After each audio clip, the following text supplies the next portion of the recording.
Looking to take your daily fantasy football game to the next level? Then you've come to the right place, because we're going to take a look at the 4 proven strategies to select the right quarterback in cash games. We'll also unlock the secrets to determine what quarterback can help you take down the big GPP tournament. All of that coming up next.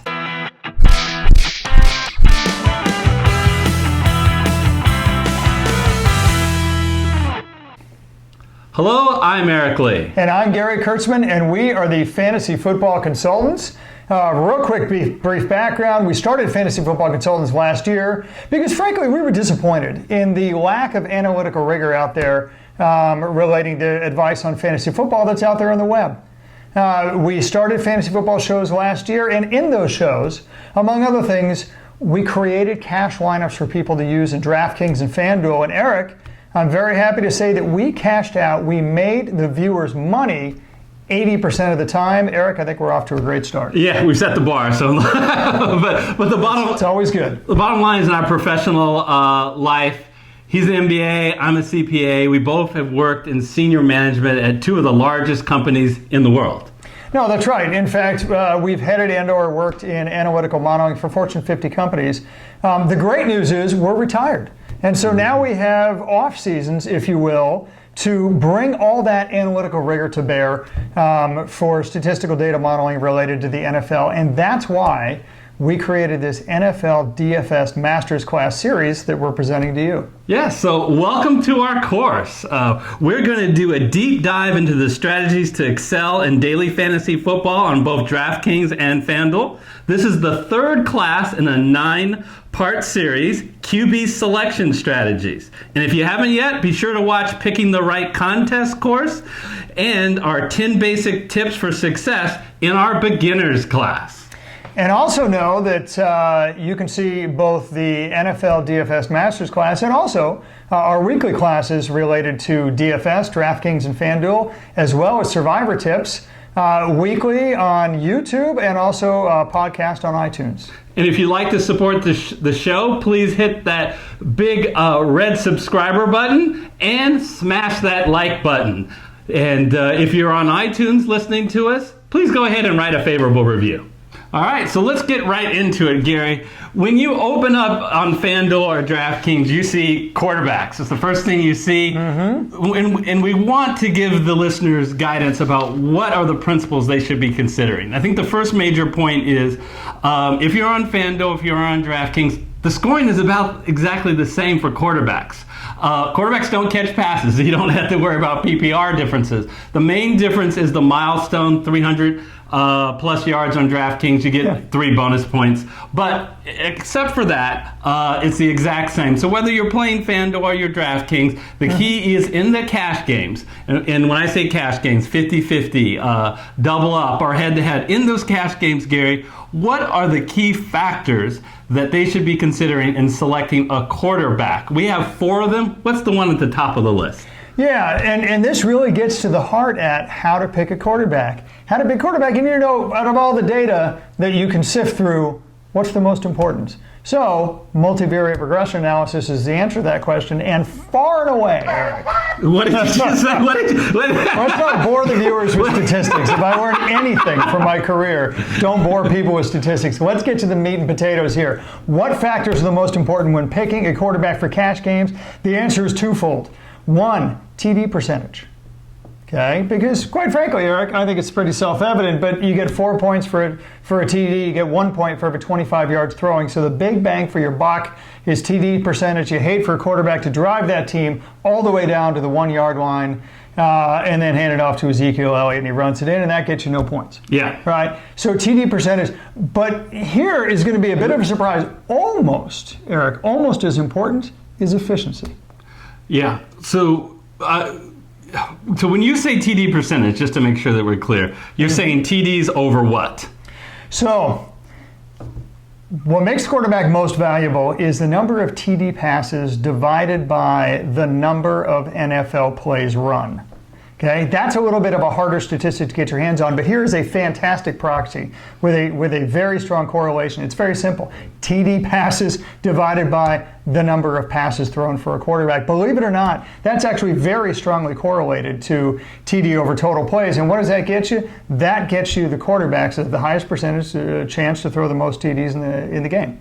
It's that simple. Okay, that's very easily available data. So that's one efficiency stat. What is it? Is there another efficiency stat they should look at? And the TD stat is what we just talked about. What colloquially people talk about as efficiency is completion percentage. Right? And here's the surprise, Eric. Here's what I find really interesting. I'll be totally honest with you, with the viewer, with the listener on podcast. I expected volume.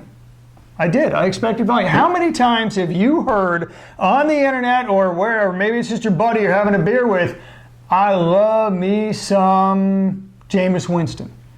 No, I've never heard that. Except in Tampa Bay. No. And why do people love quarterbacks like that, Eric? Volume. Yeah.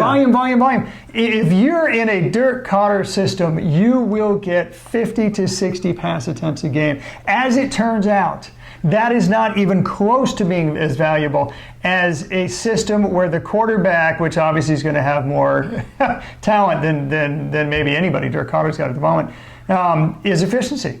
And Eric, it's stark how much stronger the correlation is between efficiency versus volume. It just makes it so much more important. It really is surprising because one of the things that have been our mantra for many years is fantasy is the land of opportunity. The more opportunities you have on the football field, the more you will excel. So one would have thought that the more times you throw the ball, the more times you would get points as a quarterback. Why isn't that true specifically? Well, and it is true for running backs, for tight ends, for wide receivers. It just statistically isn't true for quarterbacks. Let me give you a teeny tiny example, then I'll go in to answer your question. So, because I was so surprised, I would imagine most of the viewers are surprised too. So here's a real life example from last year. Your sixth highest volume quarterback, sixth most number of passes thrown, Case Keenum from your Minnesota Vikings. Well, who was the eighth highest volume quarterback? Well, Eli Manning. Case Keenum was with the Broncos last year, and a pretty bad Bronco team. Yes, thank you for that. The eighth place quarterback was what I would like to call the corpse of Eli Manning at this point for the New York Giants. Well, who was sandwiched in between them? Somebody named Pat Mahomes. Yeah. Some guy from Kansas City who was just the highest ranking quarterback. Whether you're talking QBR, whether you're talking fantasy, whether you're talking anything, whether you're talking Pro Bowl voting, doesn't matter. Pat Mahomes won everything. And he was the seventh most volume, sandwiched between two guys who were basically fantasy duds. They all had the same volume. Here's what they didn't have, the same efficiency. Pat Mahomes, one of the top two most efficient quarterbacks in the league. That, as much as his high TD percentage, was what garnered him the MVP awards and the fantasy MVP awards. Those other two guys that I mentioned, they weren't even in the top 10. One of them, not even in the top 15 in efficiency, and that's what dragged him down to basically second-tier level, where nobody was even starting those guys by midseason. Yeah, if you're watching this video, you already know Pat Mahomes was a far more better fantasy option than Eli Manning and Case Keenum. Just really interesting. But it really might surprise you that they had about the same number of passes. Absolutely, they had the exact same volume. It's just a real-life example of how volume just isn't nearly as statistically significant. It gets to the nitty-gritty of why the heck those two are at the top of the list as far as metrics to look at. Look, I mean, it's the scoring system, Eric. It really is. So TDs, for obvious reasons, you get 4 points for a TD. You'd have to throw for 100 yards to get that many points. I think that's relatively self-evident. Efficiency, we just talked about. One other point to make on efficiency. Quite frankly, what do the less efficient quarterbacks do? Well, they throw incompletions and interceptions, right? And what does that do? It kills drives. It kills drives. So if you're a more efficient quarterback, you're going to get a higher percent chance to have more yards, and you're going to have a higher percent chance to get more scoring. So Eric, any way you slice it, the efficiency, touchdown percentage, that's what you look at. Okay, so that's going to be our big number one factor when you're selecting a quarterback. I'm going to go to the second factor that is really critical. And by the way, these tips are really useful for daily fantasy, but it also could be useful in season long when you have a scenario such that you are streaming quarterbacks because you don't have one of the top quarterbacks. So the second factor you should consider is select a mid-range price QB. Gary, for background, I think it's really important to understand that you're trying to target a particular goal for each player. For in cash games, remember, all you want to do is finish roughly in the top 50% of players. Doesn't matter whether if you're in a 50-50, 100 players, doesn't matter if you're first or you're 49th. That's right. There's no points for first place, folks. If you're talking cash games, finishing first and finishing 49th gets you the same payout. Right. So what you want to target is a high floor. So you're looking on DraftKings, remember, 50,000 total salary at about 150 points. So that's like 3 times for the salary. And on FanDuel with a $60,000 salary, you're targeting 120 points. So that's like 2x. Now, I want to caution you, it's not perfectly linear. What that means is that you can't just multiply the salary for every player because the positions are different and the salary ranges are different. But it's a rule of thumb, Gary. It is a rule of thumb, and here's why we bother to say something sort of a little bit statistically geeky like that, is this: the way you win cash games. Most people say, well, you pick the best players, you pick the best value, a bunch of things that really, it's not actionable. If somebody says, well, you pick the best value players, that's not an actionable thing to say. What you really need to do after identifying the metrics that are the most important predictors of success is take a look and say, what salary bands have the highest consistency to hit the value that you're looking for? So what Eric talked about, roughly speaking, if you pay $50,000 for a player, you should be expecting 15 points from him. The way to win cash games is to figure out what salary band has the best chance to hit that 3x, or in this example, 15-point barrier or higher. And with QBs, it's fascinating, Eric. As it turns out, all of the top and the mid-range salary bands have almost the same consistency rate. It's really weird, and that may just be through statistical rigor on DraftKings and FanDuel part, that they want to make everybody roughly as consistent, or it may be just blind stinking luck. I'm not sure. But I'll tell you what the obvious strategy is. Don't pay up for a quarterback. Pick the mid-range QB, because if you can get the same consistency rate with spending $2,000 less, why would you spend $2,000 more? It doesn't make any sense. So 4for4 did a really nice study of this, breaking down meeting these consistency, basically what percentage you met their goals at each salary range for QBs. And on one hand, someone might look at this list, Gary, and say, well, you're right, they're close, but the highest range does have a slightly higher percentage. But what's lost by that is it's not near as the increase that you can get by paying up at running back, by paying up at wide receiver. So in general, what I would say is paying up at quarterback is a luxury, not a necessity. So if you get lucky and you can get, we'll talk more about this in our running back show, a kind of a free square running back where you can get a cheap running back that's taking over, and then you have the salary left over for that quarterback, then go ahead and select, you can pay up. But in general, you don't, which brings up an important tip I think that people should understand. Most people start their analysis and picking their FanDuel or DraftKings lineup at quarterback. Why? Because that's the first position that shows up. I think that's a mistake. You should start at running back and wide receivers and see what you have left. The chances are you're not going to have the money to pay for that. Otherwise, you're a kid in the candy store. Ooh, Pat Mahomes, I like that. I gotta get that. And you got to be more economical. No, and that's right. And look, for every position, this is a quarterback video, but for every position, the way to win cash games is to pick as many players as you can that have in the salary bands that have the highest consistency of hitting their expected target. If you do that, you will win almost every time. I mean, that is the actionable strategy, folks. And with quarterbacks, to Eric's point, if you start with quarterbacks, you're going to be tempted to pick the higher priced one because, they get more points. You want consistency, not total points. There's a couple of things about quarterback that's unique than any other position. Every NFL team only has one quarterback. And regardless of the team, regardless of the game script, almost every quarterback at least throws the ball 25 times. Mm-hmm. So talk a little bit about what that means from a standard deviation perspective. Well, yeah, and you know what? There's a great parallel here to season-long fantasy leagues, right? Because everybody says wait on a quarterback. Well, why would you wait on a quarterback? You'd wait on a quarterback because, quite frankly, there's very little difference statistically between the best quarterback and the 10th best quarterback. So it doesn't make sense to draft the best quarterback in the first round if you can get the 10th best quarterback in about the 5th or 6th round. That's why people say to wait. Well, that's a great analogy for DFS.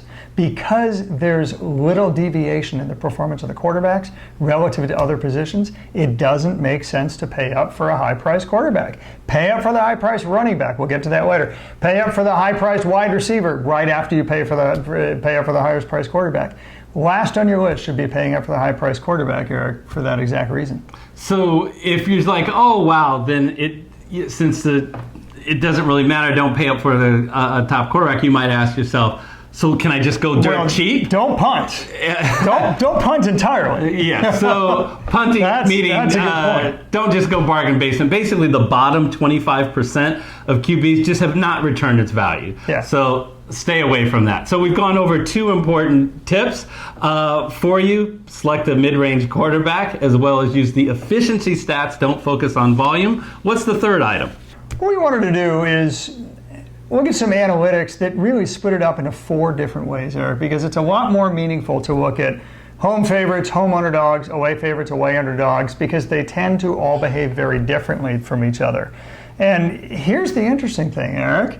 Now, this is going to be, I think, a little bit contradictory to a lot of viewers' beliefs, and that is, as it turns out, the favorite quarterback tends to outperform vastly the underdog quarterback. Yeah. That was an interesting finding to me. Yeah, well, I think there's a myth out there that, again, it's kind of that volume trap that we talked about already. Exactly the volume. That, hey, pick a quarterback that's going to be an underdog because in the second half they're going to be throwing the ball all the time. 2 problems with that. Problem number 1 is, well, what happened in the first half? Probably wasn't a very good first half because they fell behind. But secondly, again, when you are throwing the ball from behind, first of all, NFL defenses can key out on that. If they know you're going to throw it, you're going to be less successful as an NFL quarterback.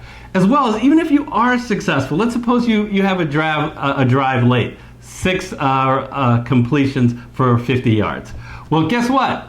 You only get 2 points. Again, that scoring system about just pass attempts. How many points do you get for a pass attempt? 0. Well, what if you actually complete a pass? How many points do you get for that? 0. You only get it for yards. Yeah. And for that, it's 1 every 25. So in that same scenario where 6 catches for 50 yards, you're getting 2 points.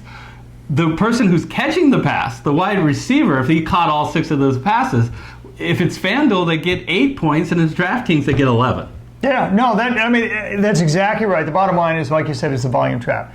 Don't fall for it. The favorites outperform the underdogs every time for that reason, because they were more efficient and scored more. Otherwise, they wouldn't be ahead, right? And not only that, but it turns out the home favorites, if you really want to key in on the best category. And what do you think that is? Why do you think playing at home? Because the stats show it.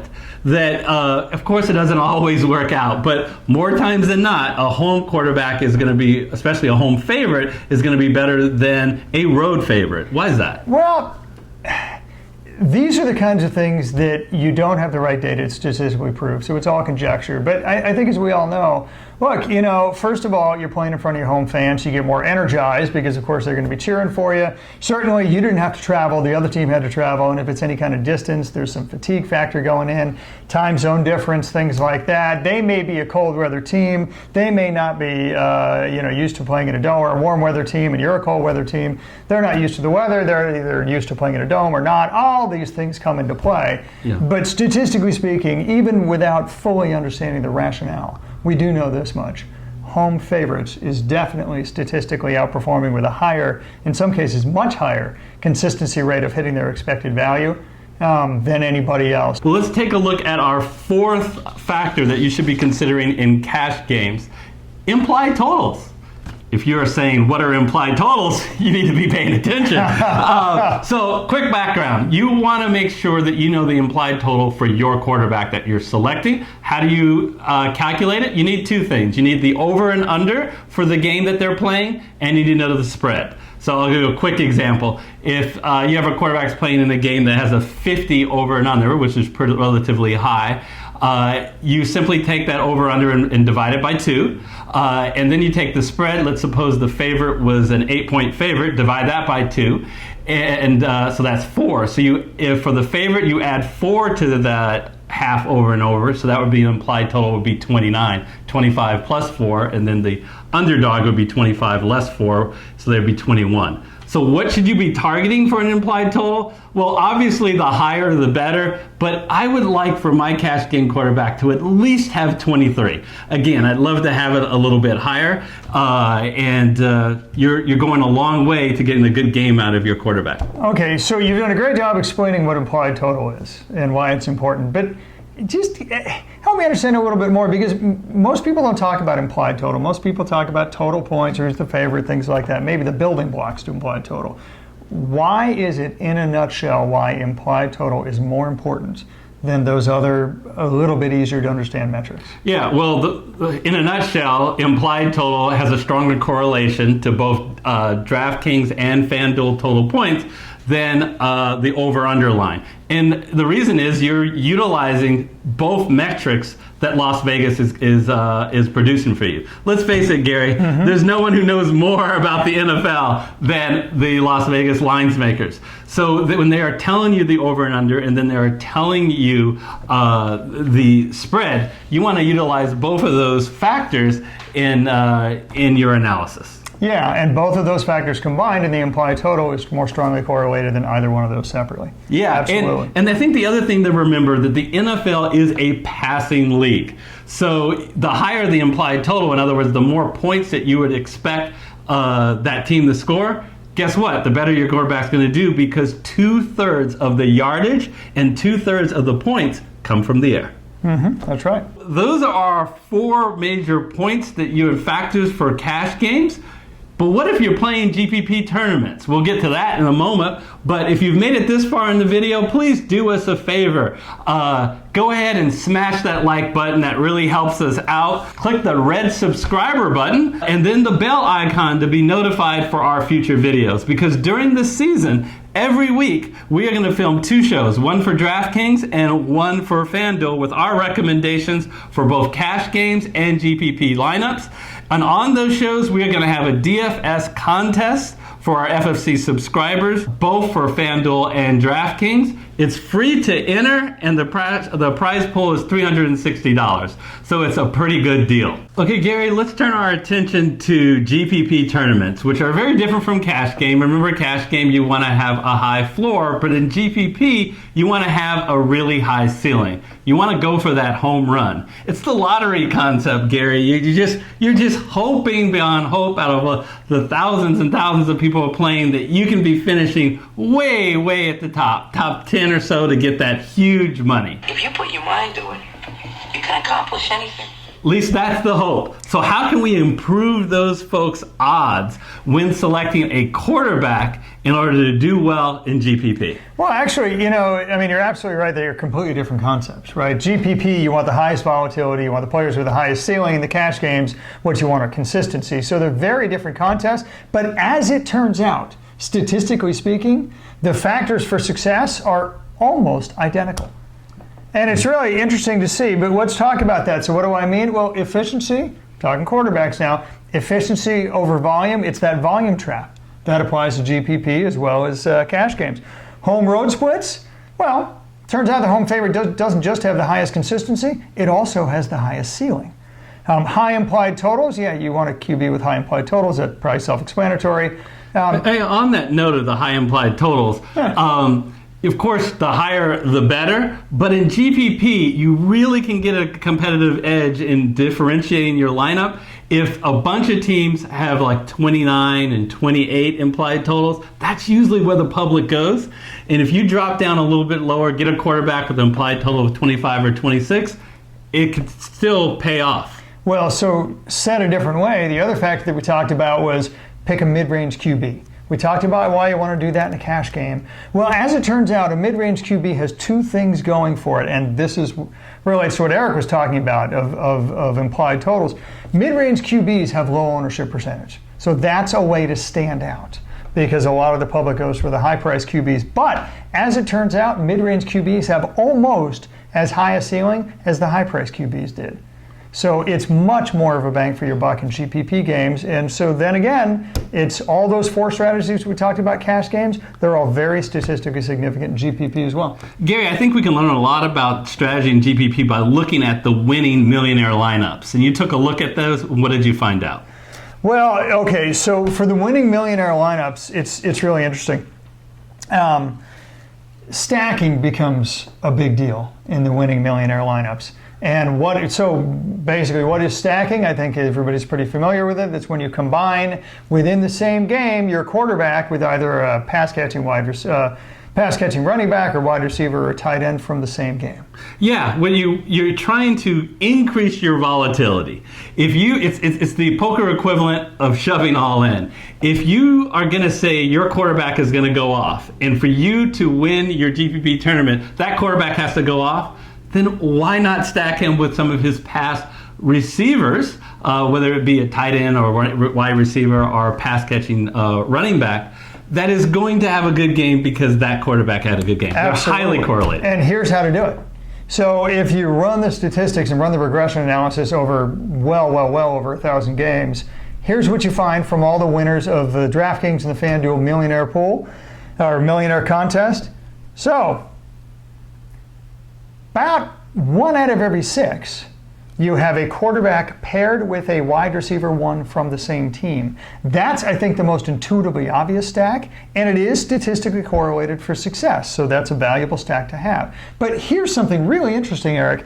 It turns out that not just 1 in 6, it's 1 in 3 winning contests had the quarterback stacked with the other team's wide receiver 1. Which is also very statistically correlated. And why would that be? It's a little less intuitive, but I think the logic goes something like this. Hey, if your quarterback, and by that I mean the one you chose, if your quarterback goes off, your team isn't the only team scoring. That other team has got to play catch-up to keep in the game. And how do you play catch-up? You throw the ball, and who do you throw the ball to? Primarily your wide receiver 1. That's why he is a wide receiver 1. So it turns out that stacking is wildly successful, meaning helped the person win the millionaire pool almost 1 out of every 3 times. It was the most powerful winning stacking that there was at any position. Yeah.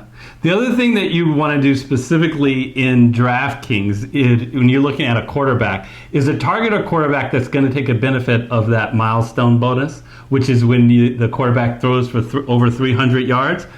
Gary, it may not seem much, just like 3 points, but that's almost the value of a touchdown. Yeah. And the reality is that looking at these lineups, 45% of quarterbacks that had throw for 300 yards get GPP value. And what do I mean by GPP value? That is 4x on DraftKings, meaning that in DraftKings you want to get up to 200 total points, $50,000 salary, to likely get into that upper echelon of the decent sized payouts.